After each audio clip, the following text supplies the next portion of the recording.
సజీవుడైన మన రక్షకుడైన యేసు క్రీస్తు నామములు మనకందరికి శుభములు. దేవుని యొక్క కృప, కనికరము, దయ, రక్షణ, ఆయన యొక్క ఆత్మ మనకు మన జీవిత అంతం వరకు తోడై ఉండును గాక.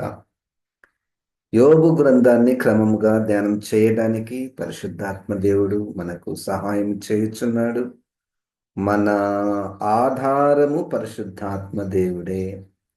వాక్యాన్ని మనము గ్రహించడానికి ఒకటే ఒక ఆధారము పరిశుద్ధాత్మ దేవుని మీద ఆధారపడుటయే. ఇంకొకరి అంటే ఒక వ్యక్తి లేకపోతే ఒక గుంపు వారు లేకపోతే ఒక డినామినేషన్ యొక్క పరిధులలో వాక్యాన్ని చూడకుండా ఇది ఒక మంచి పద్ధతి.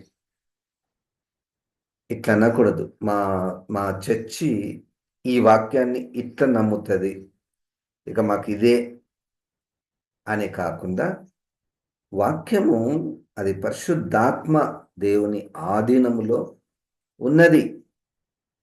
ఇంకొక మాటలు చెప్పాలంటే వాక్యము యేసుక్రీస్తై ఉన్నాడు కనుక దాన్ని మనము పరిమితము చేయకుండా వ్యక్తులు లేకపోతే సేవకులు లేకపోతే ఒక బైబిల్ కాలేజ్ అని లేకపోతే ఒక డినామినేషన్ అని వాటికి వాక్యాన్ని కుదించి దాన్ని స్థిరపరిచి ఇక మేము ఇదే నమ్ముతాము అనేది నమ్మచ్చు. కానీ మనం ఎప్పుడు కూడా పరిశుద్ధాత్మ దేవుని మీద ఆధారపడుతూ ఉండాలి. ప్రభువా, నన్ను సర్వసత్యములోనికి నడిపించు, సత్యమే నా హృదయముల మీద వ్రాయి ప్రభువా. పొరపాటున ఎవరి వ్యక్తుల ఇన్ఫ్లుయెన్స్ వల్లనో లేకపోతే ఇంకొకరి ఇన్ఫ్లుయెన్స్ వల్లనో ఏదైనా తప్పుగా అర్థం చేసుకుంటూ ఉంటే నన్ను సరైనటువంటి మార్గంలో నడిపించు పరిశుద్ధాత్మ దేవా అని మన ప్రార్థన, మన ఆధారము ఎల్లప్పుడూ ఉండాలి. దేవునికి స్తోత్రం. యోబు గ్రంథము 21వ అధ్యాయము 7వసారి యోబు గారు తన స్నేహితులకు ప్రత్యుత్తరము ఇస్తూ ఉన్నాడు. దేవునికి స్తోత్రం. యోబు గారు మాట్లాడుతున్నప్పుడు ఒకటి నేను గమనించాను. వాళ్ళు వ్యక్తిగతంగా మాట్లాడిన యోబు గారు మాత్రం వాళ్ళని అందరిని దృష్టిలో పెట్టుకొని మాట్లాడుతున్నాడు. స్నేహితులు, మీరు మీరు మీరు నీవు అనేది కాకుండా మీరు అన్నటువంటిది మనం ఎక్కువగా చూస్తాము. సరే, ఇక్కడ 21వ అధ్యాయములో భక్తిహీనులను గురించి ఎక్కువగా రాశారు. మరియు యోబు గారు తన జీవితాన్ని పరోక్షంగా ప్రస్తావిస్తూ వస్తున్నాడు. స్నేహితుల జీవితాన్ని కూడా, స్నేహితుల యొక్క మాటల భావాన్ని కూడా ఇక్కడ ఆయన ప్రస్తావిస్తూ ఉన్నాడు. దేవుని గూర్చినటువంటి విషయాలు కూడా మనము ఈ యొక్క అధ్యాయంలో మనము చూడగలము. అయితే ఈరోజు మనము ఇంతకుముందు చేసినట్టు భక్తిహీనులు అభివృద్ధి పొందుట ఎట్లా ప్రభువా, ఎట్లా చూడాలి దాన్ని? భక్తిహీనులు ఆరోగ్యంగా ఉండుట ఎట్లా చూడాలి, ఎట్లా మనం అర్థం చేసుకోవాలి అన్నది చాలాసార్లు మనము వాటిని ధ్యానం చేస్తూ వస్తున్నాము. ఈరోజు నాకు ఒక కోణము, ఒక తలంపు ఏంటంటే, ఆ భక్తిహీనుల గుంపులో మనం ఉన్నామా? అక్కడక్కడ ఉన్నాము అని అనిపించింది. సో వాటిని మనము చూసుకుందాము. ఇక్కడ భక్తిహీనుల గురించి 2 విషయాలు చెప్పబడ్డాయి. ఈ భక్తిహీనుల యొక్క సమస్య ఏంటి అంటే, వాళ్ళు చేసిన తప్పేంటి, వాళ్ళు చేసిన పాపం ఏంటి, ఎందుకు వాళ్ళని మనం భక్తిహీనులు అని అంటున్నాము? అది మొదటిది. రెండవది, మరి వీళ్ళు ఇంత భక్తిహీనత కలిగి ఎందుకు ఇన్ని ఆశీర్వాదాలు ఉన్నాయి వాళ్ళకు? రకరకాలైనటువంటి ఆశీర్వాదాలు యోబు 21లో చెప్పబడ్డాయి. ఇది చదువుతున్నప్పుడు మనకు 2 రకాల మన దృష్టి. మరి ఎట్లా ఈ ప్రశ్నకు ఏంటి జవాబు? భక్తిహీనులు అభివృద్ధి పొందుతున్నారు, ఏంటి జవాబు ఏంటి? అదెట్లా సాధ్యము? అదెట్లా దేవుని న్యాయంలో సరిపోతుంది అనే ప్రశ్నకు జవాబును మనం వెతుక్కోవచ్చు. రెండవది, ఈ భక్తిహీనుల యొక్క వాళ్ళ యొక్క ప్రాస్పరిటీని మనం దాన్ని ఎట్లా చూడాలి? ముఖ్యంగా ఈ భక్తిహీనులు చేసిన తప్పేంటి?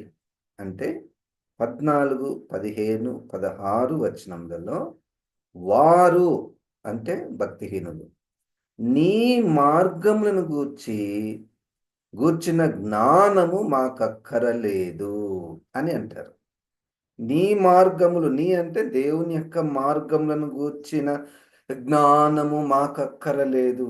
ఇప్పుడు మన భాషలో, ఇప్పుడు మన తరంలో, మన సమయంలో యేసుక్రీస్తే మార్గము. ఆ మార్గం గురించి మాకు అక్కరలేదు. చెప్పకండి. సువార్త చెప్పకండి. యేసుక్రీస్తుని గురించి చెప్పకండి అనేది ప్రస్తుతము ఉన్నది. క్రైస్తవ లోకములో కూడా ఒక సమస్య, అన్నీ చెప్పొచ్చు గానీ క్రీస్తు గురించి మాత్రం చెప్పకండి అనేటువంటిది మనం కూడా అక్కడక్కడ మనము చూస్తూ ఉంటాం. అనే బోధలు చెప్పండి. క్రీస్తు బోధలు ఎటువంటి బోధలు అంటే యోహాను సువార్తల 6వ అధ్యాయంలో యేసుక్రీస్తు వాళ్ళకు భోజనం పెట్టాడు, బోధించాడు. బోధించిన తర్వాత ఇంత కఠినమైనటువంటి మాటలు మేము అనుసరించలేము. మాకది అర్థం కావడం లేదని చాలామంది, వేల మంది వెనక్కి వెళ్ళిపోయారు. అది భక్తిహీనులు ఎవరంటే, యేసుక్రీస్తు మార్గమును గూర్చినటువంటి జ్ఞానము మాకు అక్కరలేదు. మొదటిది. నీవు మమ్మల్ని విడిచిపోమ్మని దేవునితో చెప్పుదురు. మా దగ్గర వద్దు నువ్వు. విడిచిపో. అందుకని ఒక్కొక్కసారి మనము ప్రార్థనలు చేస్తున్నాం. క్రైస్తవులు ఇక్కడ ఉండనే ఉండకూడదు. మా దేశంలోనే ఉండకూడదని కొంతమంది అంటుండడం మనం చూస్తుంటాము. నిజమైన దేవుడు మాకక్కరలేదు. 15వ వచనంలో మేము ఆయనను సేవించుటకు సర్వశక్తుడగు వాడెవడు? మేము ఆయనను సేవించుటకు సర్వశక్తుడగు వాడేవాడు. మేము ఆయనను గూర్చి ప్రార్థన చేయుట చేత మాకేం లాభము కలుగును అని వారు చెప్పారు. అసలు ఈ సర్వశక్తుడగు వాడు ఎవడు? ఈ మాట వింటున్నప్పుడు నాకు నిర్గమకాండంలో ఫరో జవాబు, ఈ మోషే గారు పెద్దలు దేవుని గురించి చెప్పినప్పుడు, నీ దేవుడు ఎవడు? నాకంటే గొప్పవాడా అన్నట్టు. హోలిస్టిక్‌గా అసలు ప్రస్తుతం ప్రపంచంలో దేవుని గూర్చినటువంటి ఆసక్తి తక్కువైపోతుంది. ఎందుకు మనం అసలు దేవుని గురించి ఆలోచించాలి అసలు? ఏముంది? We cannot see him. చూడలేము. దాన్ని ఎట్లా ఆలోచించాలి? సేవించుటకు సర్వశక్తుడగు వాడెవడు? మేము ఆయనను గూర్చి ప్రార్థన చేయుట చేత మాకేం లాభము? ప్రార్థన చెయ్యము. కారణము ఏం లాభం ప్రార్థన చేస్తే? కదండీ! మనకు కూడా అప్పుడప్పుడు ఎందుకు ప్రార్థన ఆగిపోతది? అసలు ప్రార్థనే చేయమంటే ఏం లాభం లేదు సార్. ప్రార్థన చేసినా అసలు ఏం లాభము రావడం లేదన్నటువంటి జవాబులు మనకు వస్తుంటాయి. 16వ వచనంలో వారి క్షేమము వారి చేతిలో లేదు. భక్తిహీనుల యోచన నాకు దూరముగా నుండును గాక.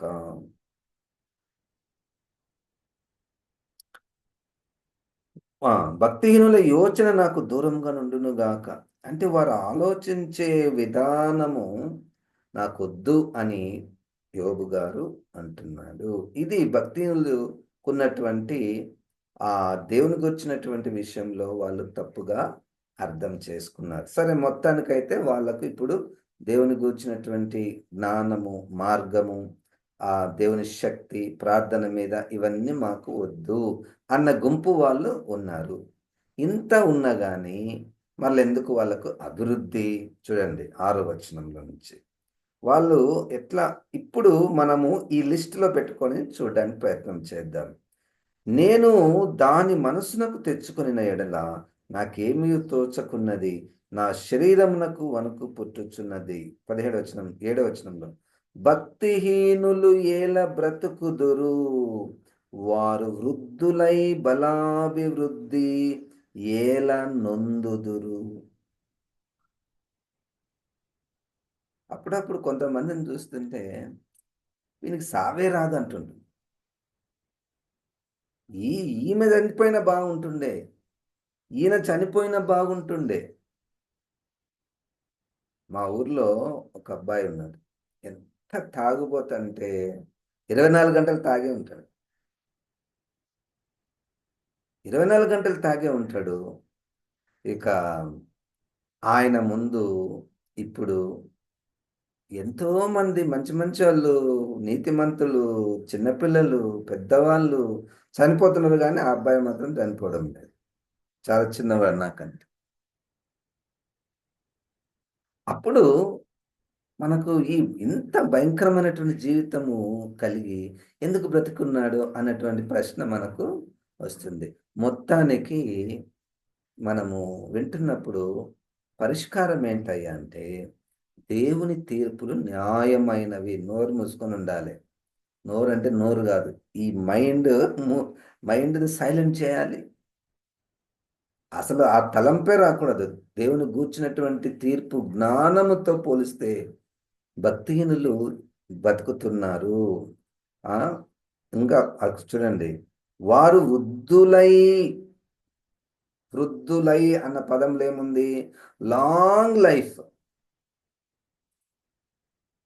భక్తిహీనులంట చాలా కాలము జీవిస్తున్నారు. అంటే యోబు గారికి ప్రశ్న, ఎట్లా జీవిస్తారు వాళ్ళు భక్తిహీనులు? అంటే ఆయన మైండ్‌లో ఏందంటే, యోబు గారి మైండ్‌లో ఏందంటే, మంచిగా భక్తిగా ఉంటే మనం చాలా రోజులు జీవిస్తాము. చాలా సంవత్సరాలు బ్రతుకుతాము. అందుకని ఇక్కడ నాకు ఒక ప్రశ్న వచ్చింది. మనం కూడా అక్కడక్కడ ఎక్కువ కాలము జీవించిన వారిని పొగుడుతుంటాము. దాన్ని దేవునికి ఆపాదిస్తూ అదొక గొప్ప ఆశీర్వాదముగా చూస్తూ ఉంటాం. జాగ్రత్తగా విందాము. ఎక్కువ కాలము జీవించుట, ఎక్కువ కాలం జీవించుట దేవుని నుండి వచ్చినటువంటి ఆశీర్వాదం కాదు. అట్లయితే యేసుక్రీస్తు 33.5 సంవత్సరాలకే చనిపోయాడు. అంటే అదొక శాపమా? సరే ఆయనకు వదులుతుంది. స్టెఫెను గారు, యాకోబు గారు వీళ్ళందరూ యవ్వనస్తులకు ఉండగానే వాళ్ళు చనిపోయారు. ఇక్కడ ఒక సూత్రం వినండి. మన కౌంటింగ్, మన మన నంబర్స్, మన నంబర్ ఆఫ్ ఇయర్స్ అది దేవుని యొక్క దృష్టిలో అది సరైనటువంటిది కాదు. మనకు 80 సంవత్సరాలు జీవిస్తే దీర్ఘాయుష్షు కదండీ! కానీ దేవుని దృష్టిలో నువ్వెంత కాలము జీవించినటువంటిది కాదు. ఒక 10 సంవత్సరాలు జీవించిన 10 సంవత్సరాలు దేవుని కృపలో జీవించి చనిపోతే దేవుని దృష్టిలో 10 = 100. దేవుని దృష్టిలో 10 = 100. ఎక్కువ కాలము జీవించుట వృద్ధులు, వాళ్ళు వృద్ధులైపోయారు. సో, ఇంక ఎవ్వరు జీవించినా ఇది దేవుడు ఆశీర్వదించాడు, దేవుడు ఆశీర్వదించాడు. యోబు గారు అట్లా ఆలోచిస్తున్నాడు. యోబు గారు అట్లా ఆలోచిస్తున్నారు. ఎందుకు ఇంత కాలం జీవించారు? అంటే ఒక ఆశీర్వాదం, ఎక్కువ కాలము జీవించుట ఆశీర్వాదము అనుకొనుట వాక్యపు వెలుగులో సరిపోవడము లేదు. ఎక్కువ కాలం జీవిస్తే ఓకే. మనమేమి దాన్ని అందరూ చిన్నతనంలోనే చనిపోవాలి అన్నటువంటి తాత్పర్యంతో చెప్పుట లేదు. కానీ ఎక్కువ దీర్ఘాయుష్షు ఉన్నటువంటి వారిని ఇది దేవుని ఆశీర్వాదము అనుకొనుట వాక్యపు వెలుగులో సరిపోవుట లేదు. హ్మ్. అదే వచనంలో బలాభివృద్ధి ఏలనొందుదురు. వీళ్ళు భక్తిహీనులు, దేవుని విడిచినటువంటి వారు, దేవుని మార్గము వదిలినటువంటి వారు, వాళ్ళు బలము పొందుతున్నారు. మనం కూడా అంటే ఇప్పుడు మన గురించే మాట్లాడదాం. భక్తిహీనులు మనలో ఉన్నారు. వాళ్ళ బలమును బట్టి, వాళ్ళ ధనమును బట్టి నాకు తెలుసు, నీకు తెలుసు వాళ్ళు భక్తిహీనులని. కానీ వాళ్ళ బలము, వాళ్ళ అభివృద్ధిని చూసి ఆ దేవుడు ఆశీర్వదించాడు. తప్పు. తప్పు. మనము వాక్యాన్ని కట్ చేసేస్తాం. అది చాలా ప్రమాదకరం. చాలా ప్రమాదకరం. దేవుని దగ్గర లెక్క చెప్పాలి. వాళ్ళ మేడ మిద్దెలు చూసి, వాళ్ళ బలమును చూసి ఆ!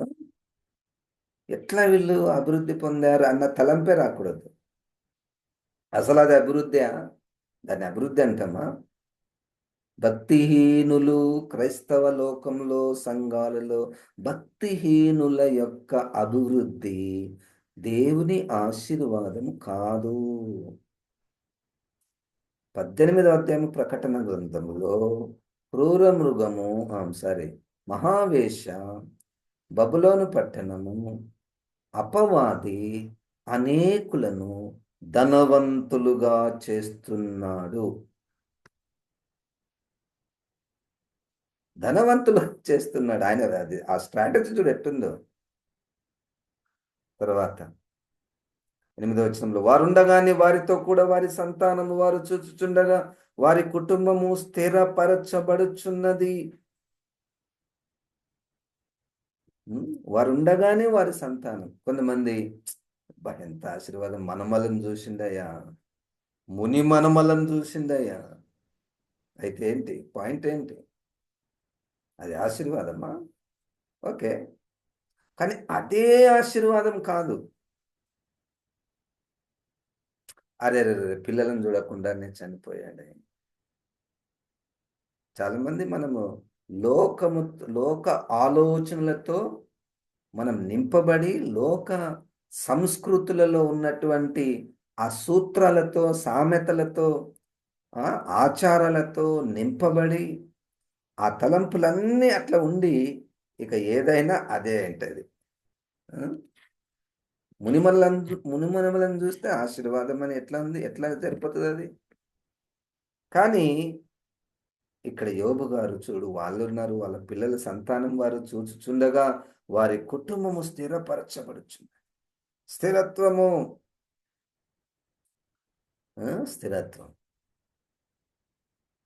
స్థిరంగా ఒక ఊర్లో లేకపోతే ఒక స్టేట్‌లో లేకపోతే ఒక దగ్గర స్థిరంగా ఉంటే ఆశీర్వాదం. లేకపోతే ఆశీర్వాదం కాదా? అట్ట ఉండడం ఆశీర్వాదమే అనుకుందాము. ఇది కూడా ఆశీర్వాదం అనేది నా పాయింట్. ఈ ఈయన ఈ ఈ సేవకుడు మా సంఘంలో 30 సంవత్సరాలు చేశాడు సార్. మీరెందుకు అట్లా చేయడం లేదు? నన్ను ఒకాయన అడిగాడు. ఈయన ఇట్టే ఉన్నాడు, మీరెందుకు అట్టే ఉన్నారు అని. ఇక్కడనే మనము దేవుని యొక్క ఆ బ్యాలెన్స్‌లో, ఆ త్రాసులో మనము తూగాలంటే 2 వైపులా చూడాలి. అట్లయితే మనం శిష్యులు ఎవ్వరు కూడా స్థిరత్వం లేదు. యేసుక్రీస్తు శిష్యులలో అసలు స్థిరత్వమే లేదు. ఎక్కడ ఏం కుటుంబాలు, ఏ దేశాలు, ఏ రాష్ట్రాలు, ఏ కొండలు పట్టుకొని ఎక్కడెక్కడ తిరుగుతున్నారు. తిరిగారు. ఇప్పుడు కూడా ఎంతోమంది తిరుగుతున్నారు. మనము అట్లా ఆలోచన చేయకూడదు. దానిని ఆశీర్వాదముగా అదే ఆశీర్వాదం అని భావించకూడదు. స్థిరంగా ఉండండి సార్ అని. కొంతమంది ప్రయాణాలు చేస్తుంటారు, తిరుగుతుంటారు, రాష్ట్రాలు తిరుగుతుంటారు. కానీ దేవునిలో వాళ్ళు ఉంటారు. అట్లా అట్లా దేవుడు రచించాడు తన ప్రణాళికను. ఆయన ఉద్దేశములు నెరవేర్చుట కొరకు మనం అక్కడి వరకే చూడకూడదు. ఈ ఈ ఈ వ్యక్తి, ఈ కుటుంబం వరకే మనం చూడకూడదు. దేవుని నిత్య ప్రణాళిక నువ్వు, నీ కుటుంబం అక్కడ ఉండడం ద్వారా, లేకపోతే ఇంకొకటి చేయడం ద్వారా, రకరకాలైనటువంటి పనులు చేయుట ద్వారా ఎన్నో కార్యాలు దేవుడు తలపెట్టి ఉంటాడు. 9వ వచనంలో వారి కుటుంబములు భయమేమీయు లేక క్షేమముగా ఉన్నవి. ఏం భయం లేదు సార్ వాళ్ళకి. ఎంత ప్రొటెక్షన్ వాళ్ళకి ఏం భయం సార్. వాళ్ళ ఇంటి చుట్టూ ఏమంటారు, కాపలాదారులు లేకపోతే గార్డ్స్ ఉంటారు, పోలీసు వాళ్ళు ఉంటారు. వాళ్ళకేం భయం? No, no, no, no. భయము అంతరంగంకు సంబంధించినటువంటిది. మనం బైబిల్‌లో అక్కడక్కడ మనం చూస్తాము. ఎవ్వడు తరమకుండానే వారు భయపడతారంట. ఇది ఎట్లుంది చూడండి. ఏం ఫోన్ కాల్ రాదు. ఎవ్వరిది ఏదైనా న్యూస్ రాదు.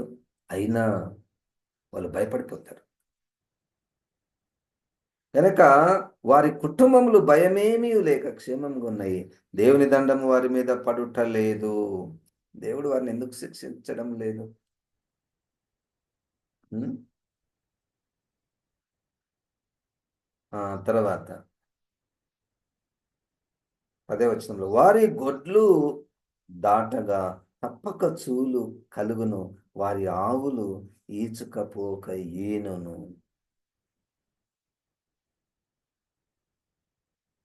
చూడండి, ఒక్కొక్కసారి వాళ్ళని చూసినప్పుడు, వాళ్ళ పశు సంపద చూచినప్పుడు, వాళ్ళ ఆస్తిని, వాళ్ళ ఇండ్లను, వారి కుటుంబాలను చూచినప్పుడు మనకు ఈ ఈ ఈ ప్రశ్న వస్తది. వారు తమ పిల్లలను మందలు మందలుగా బయటికి పంపుదురు. వారి పిల్లలు నటనము చేయుదురు. చాలా సంతోషంగా ఉంటారు. పిల్లలు ఎంతమంది పిల్లలు? ఇప్పుడు ఈ ఈ కాలంలో ఇంకొకటి మనకున్న సమస్య ఏంటంటే, ఈ పిల్లలలో కూడా ఏం పా నీకేమయ్యా నలుగురు కొడుకులు. చూడండి ఎంత దేవుని జ్ఞానంలో ఆ త్రాసులో తూగుతుందది. ముగ్గురు కొడుకులు, నలుగురు కొడుకులు. అందరు బిడ్డలే నీకు. ఎప్పుడు కూడా అది నోటికి రాకూడదు. ఎక్కువ మంది పిల్లలు, లేదా మగ పిల్లలు, లేదా ఆడపిల్లలు, మనం ఎంత తొందరగా ఆ మాటలు మాట్లాడేస్తాం కదా! ఇంకొక మగపిల్లడుంటే బాగుంటుండసలు.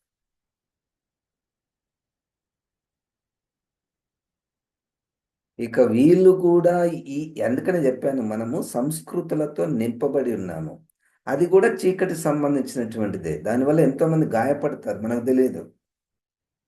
మనకు తెలీదు చాలా మంది గాయపడతారు. దేవునికొచ్చినటువంటి జ్ఞానము లేని వారి యొక్క ఆలోచనలు. ఇక దాన్ని ఒక్కోదానికొకటి లింక్ ఉంటది. వాళ్ళ ఇంట్లో అందరూ మగపిల్లలే అని, లేకపోతే వాళ్ళు చాలా మందున్నారు. మనకేమి ఇబ్బందుండదు. అసలు ఎంతమంది పిల్లలున్నారు, ఎంత మంచి సపోర్ట్ ఉంటదనుకుంటాము. నీకేమమ్మా అంతమంది కొడుకులు సంపాదిస్తున్నారంటాము కానీ, అక్కడనే అసలైనటువంటి విషయం ఉంటది. ఈరోజు మొత్తానికి మన గురించి భక్తిహీనులు, యోబు గారు మాట్లాడిన భక్తిహీనుల గుంపులో నీవు నేను ఉన్నానా లేదా అనేది పరీక్ష చేసుకునుట. 12వ వచనంలో తంబుర స్వరమండలములను పట్టుకొని వాయించుదురు. సానిక నాదము విని సంతోషించుదురు. వారు శ్రేయస్సు కలిగి తమ దినములు గడుపుదురు. ఒక క్షణంలోనే పాతాళమునకు దిగుదురు. అంటే ఆ యోబు గారు ఆ మాటలు మాట్లాడడానికి కారణం ఏందంటే, మంచిగా జీవించి ఒక్క క్షణంలోనే ప్రాణం పోతది. అంతేగాని ఈ రోగాలేంటి, ఈ హాస్పిటల్స్ ఏంటివి, మనం గూడా అప్పుడప్పుడు అంటుంటాం. ఏం రోగం లేకుండా ఒకటిసారి నేను చనిపోయుంటే బావుంటుంది అనిపడుతది. ఎవరితో నేను చేపించుకోకూడదు సార్ అంటావు. ఎవరితో నేను సేవ చేపించుకోకూడదు. అసలు ఈ హాస్పిటల్‌లో పడనే పడకూడదు. దేవా! ఒక్కసారి నా ప్రాణం తీసేయి. ఇది యోబు గారి ఆలోచన. తప్పు ఆలోచన. తప్పు ఆలోచన. నీ రోగం ద్వారా కూడా దేవుడు మహిమ పొందగలడు. హల్లెలూయా! నీకు సేవ చేస్తున్నటువంటి వారు ద్వారా కూడా దేవుడు మహిమ పొందగలడు. వాళ్ళు నేర్చుకుంటారేమో! వాళ్ళు ఎన్నో పాఠాలు నేర్చుకుంటారేమో! నీ రోగం వలన దేవుడు ఎన్నో కుటుంబాలను కట్టుతాడు. అంతేగాని మనం ఒకటే గీత గీసేస్తాం. రోగం రాకూడదు, చనిపోవాలి. లేకపోతే ఎక్కువ కాలం జీవించాలి. లేకపోతే ఎక్కువ మంది పిల్లలుండాలి. కాదు. కనుక వాళ్ళు ఆ విధంగా భక్తిహీనులు ఆలోచన చేస్తున్నారు. ఆ గుంపులో మనం ఉండకూడదు. పరిశుద్ధాత్మ దేవుడు ఏ వాక్యం ద్వారా నీతో మాట్లాడాడో ఆ వాక్యాలను మన మనసులో స్థిరపరచునుగాక. ప్రార్థన చేసుకుందాం. జీవం గల తండ్రి, మాకిచ్చినటువంటి ఈ సమయాన్ని బట్టి నీకు వందనాలు. నిజంగా ప్రభా, మేము అనేక విషయంలో తప్పుగా ఆలోచిస్తాము. ప్రభా, నీ జ్ఞానంతో నాయన మమ్మల్ని నింపమని, నీవు అన్ని విషయములలో నాయన సరైనటువంటి తీర్పును ఇచ్చేవాడవు. నీకు వందనాలు. ఈ మాటలను ప్రభా మా జీవితాలలో ఫలింపచేయమని యేసు నామమున ప్రార్థిస్తున్నాం తండ్రి. ఆమేన్. ఇప్పుడు మన పరమ తండ్రి అయిన దేవుని యొక్క ప్రేమ, ప్రభు అయిన యేసు క్రీస్తు యొక్క కృప, పరిశుద్ధాత్మ దేవుని యొక్క సహవాసం మనకందరికీ సదాకాలము తోడై ఉండును గాక. ఆమేన్. దేవుడు మనల్ని దీవించును గాక.